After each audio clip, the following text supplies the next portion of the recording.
Hi guys, இன்னைக்கு நம்ம பார்க்க போறது பியரிஷ் என்கல்ஃபிங். பியரிஷ் என்கல்ஃபிங் பேட்டர்ன்ல ரெண்டு கேண்டில் ஸ்டிக்ஸ் இருக்கு. ஃபர்ஸ்ட் கேண்டில் வந்து green candle, second candle red candle. இந்த ரெட் கேண்டில் எப்படி இருக்கணும் அப்படின்னா, ஃபர்ஸ்ட் இருக்க கிரீன் கேண்டிலை விட பெருசா இருக்கணும். அதே டைம் அந்த ஃபர்ஸ்ட் இருக்க கிரீன் கேண்டிலை ஃபுல்லா கவர் பண்ண மாதிரி இருக்கணும். இப்படி இருந்தா இது பியரிஷ் என்கல்ஃபிங் பேட்டர்ன்.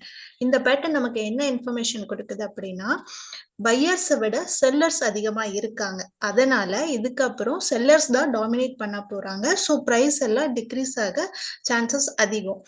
இந்த பேட்டர்ன் எப்பவுமே அப் ட்ரெண்ட்ல தான் வரும். இங்க பாருங்க, இந்த இமேஜ்ல மார்க்கெட் அப் ட்ரெண்ட்ல இருக்கு.